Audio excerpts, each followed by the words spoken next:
quantity is measured from different inertial reference frame are same. Frames में हर तरीके की frame में क्या रहेंगे, ये सेम रहेंगे, ठीक है। तो वो वाली क्वांटिटी कौन सी है, तो यहाँ पे आपको दे रखा है फोर्स, वेलोसिटी, डिस्प्लेसमेंट या फिर काइनेटिक एनर्जी, ठीक है। तो अगर हम चारों को ध्यान से देखें तो फोर्स हमारे पास वेक्टर क्वांटिटी है, फोर्स वेक्टर क्वांटिटी है, वेलोसिटी वेक्टर क्वांटिटी है, डिस्प्लेसमेंट भी वेक्टर क्वांटिटी है, लेकिन जो काइनेटिक एनर्जी है ये हमारे पास क्या है, ये हमारे पास स्केलर क्वांटिटी है। तो ये क्योंकि स्केलर क्वांटिटी है तो हर डायरेक्शन से ये सेम ही रहेगी, ठीक है। तो ये कोई भी इनर्शियल कोई भी इनर्शियल रेफरेंस फ्रेम है तो हर जगह से काइनेटिक एनर्जी जो है वो सेम ही रहेगी, डायरेक्शन वाइज चेंज नहीं होगी। तो आपके पास जो करेक्ट ऑप्शन है वो ऑप्शन डी है, काइनेटिक एनर्जी ये हमारे पास क्या रहेगी, सेम रहेगी डिफरेंट इनर्शियल रेफरेंस फ्रेम्स के लिए, ठीक है।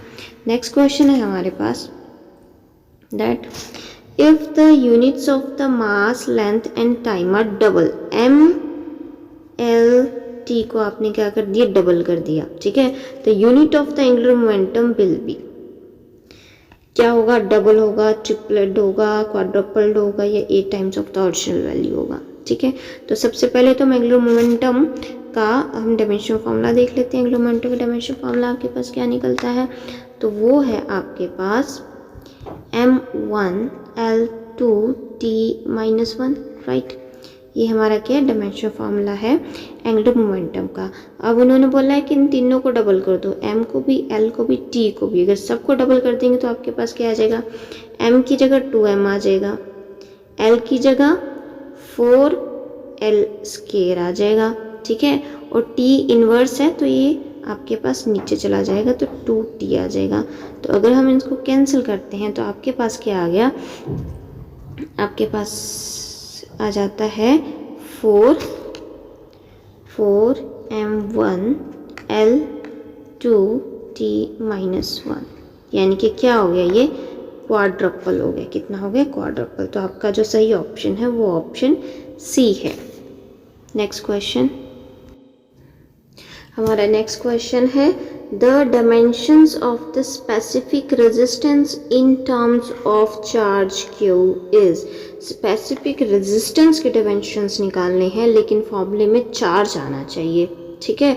तो अब इसको आप कैसे सॉल्व करेंगे, यहाँ पे आपको 4 ऑप्शन दे रखे हैं, आपको सॉल्व करके देखना पड़ेगा सबसे पहले, ठीक है। तो जो स्पेसिफिक रेजिस्टेंस आपके पास होता है उसके लिए फॉर्मूला क्या होता है आपके पास, area upon length into resistance, ठीक है। ये आपके पास स्पेसिफिक रेजिस्टेंस का फॉर्मूला है। अब क्योंकि हमने चार्ज की फॉर्म में चाहिए तो हम रेजिस्टेंस का फॉर्मूला देखेंगे चार्ज की फॉर्म में, जो कि आपके पास आता है voltage upon current, voltage upon current. अब उनके फॉर्मूलेस डालेंगे। अब जैसे वोल्टेज होता है तो वोल्टेज का फॉर्मूला क्या होता है, वो होता है आपके पास वर्क डन अपॉन चार्ज या फिर एनर्जी अपॉन चार्ज, ठीक है, वर्क डन अपॉन चार्ज। और करंट है, करंट का फॉर्मूला आपके पास क्या होता है, चार्ज अपॉन टाइम। अब इसको आप सॉल्व करेंगे तो आपके पास क्या बन जाता है, आपके पास रेजिस्टेंस इज इक्वल टू आ जाता है work done into time upon square of charge, ठीक है। अब हम निकालते हैं आर के डायमेंशंस। तो अगर हम डायमेंशंस निकाल लेंगे रेजिस्टेंस के तो आपके पास क्या आ गया, यहाँ पे वर्क डन का डाल दीजिए और हमारे पास यहाँ पे बाकी आ जाएगा। तो हमारे पास आ जाता है m1 l2 t-2, ठीक है। ये हो गया आपके पास वर्क डन का, फिर टाइम का हो गया आपके पास t और आपके पास चार्ज क्या हो गया q-2, ठीक है। यहाँ पे अगर हम t को करेंगे तो t-1 हो जाएगा, ठीक है। तो अब हमारे पास क्या आ जाता है, रेजिस्टेंस का फार्मूला, रेजिस्टेंस का डायमेंशन फार्मूला पूरा सॉल्व करने के पास हमारे पास फिलहाल आ जाएगा that is m1 l2 t-1 q-2। ये है हमारे पास रेजिस्टेंस का फार्मूला। क्वेश्चन में यहाँ पे पूछा है स्पेसिफिक रेजिस्टेंस चार्ज की फॉर्म में, चार्ज की फॉर्म में स्पेसिफिक रेजिस्टेंस का फॉर्मूला, ठीक है। तो अब जो जैसे हमने सबसे ऊपर जो सबसे पहले हमने फॉर्मूला दिया था स्पेसिफिक रेजिस्टेंस का, वो आपके पास क्या था, area upon length into resistance. ठीक है, तो आपके पास एरिया क्या होता है, एरिया होता है लेंथ इनटू लेंथ। ठीक है, तो यहाँ पे आप क्या करेंगे, एरिया की जगह क्या लिखेंगे आप, एरिया की जगह आप यहाँ पे लिखेंगे length into length, weight, length into length. तो यहाँ पे ऊपर वाली लेंथ और नीचे वाली लेंथ हो गई कैंसिल आउट। आपके पास क्या बचा, लेंथ इनटू रेजिस्टेंस। रेजिस्टेंस का हमारे पास डायमेंशन फॉर्मूला ये रहा। ठीक है, तो ये उठा के हम नीचे डाल देंगे रेजिस्टेंस का फॉर्मूला, लेंथ की जगह लेंथ के डायमेंशंस आ जाएंगे आपके पास। तब इसको आप करने के बाद आपके पास क्या आ जाएगा, स्पेसिफिक रेजिस्टेंस का डायमेंशन फॉर्मूला क्या आ गया, सबसे पहले रेजिस्टेंस का डालो, that is M1 L3 T -1 Q -2, ये हो गया रेजिस्टेंस का। ठीक है, फिर आ गया लेंथ का, तो वो हो गया आपके पास L। पूरा सॉल्व कर लीजिए, सॉरी यहाँ पे L हमारे पास 2 है, वेट, L है हमारे पास, यहाँ पे गलती से 3 लग गया, L हमारे पास 2 है। ठीक है, तो अब इसको आप अगर सॉल्व करेंगे तो आपके पास आ जाएगा M1 L3 T -1 Q -2, और ये है आपके पास क्वेश्चन में ऑप्शन नंबर डी। ठीक है, तो ये आपके पास आ जाता है dimension of the specific resistance in terms of charge Q। अब चलते हैं नेक्स्ट क्वेश्चन की तरफ। तो आपका जो नेक्स्ट क्वेश्चन है वो है the dimensions of the specific gravity. Specific gravity के डायमेंशंस क्या हैं, आपको 4 ऑप्शन दे रखे हैं।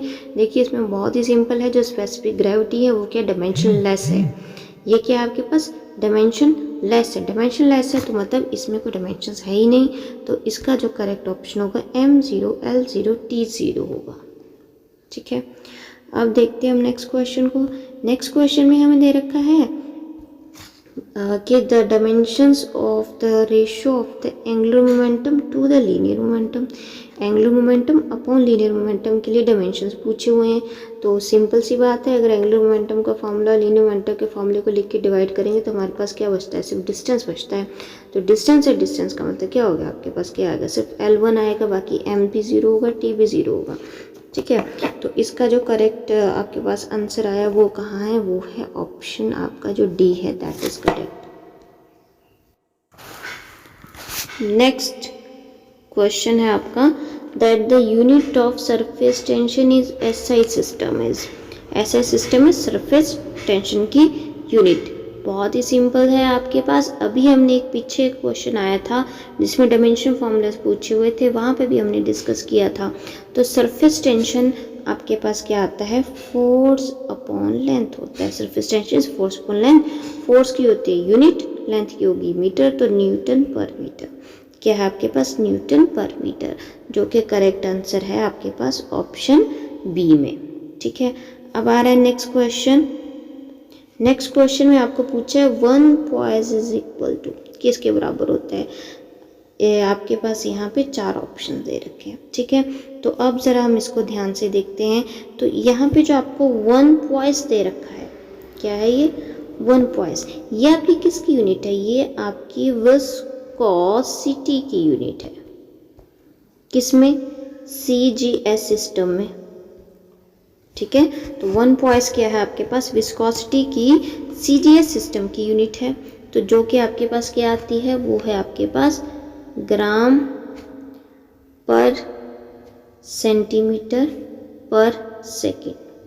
ठीक है, तो इसको हम SI में कन्वर्ट करेंगे, तो करके देख लेते हैं।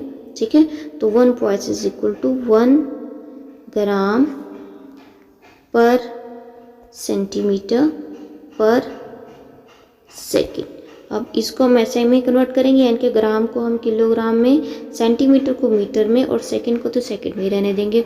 तो जिसको सॉल्व करेंगे तो 1 ग्राम की जगह आपके पास क्या आएगा, 10⁻³ किलोग्राम, और पर सेंटीमीटर की जगह आएगा 10⁻² पर मीटर, इनटू जो सेकंड है वो ऐसे ही रहेगा पर सेकंड।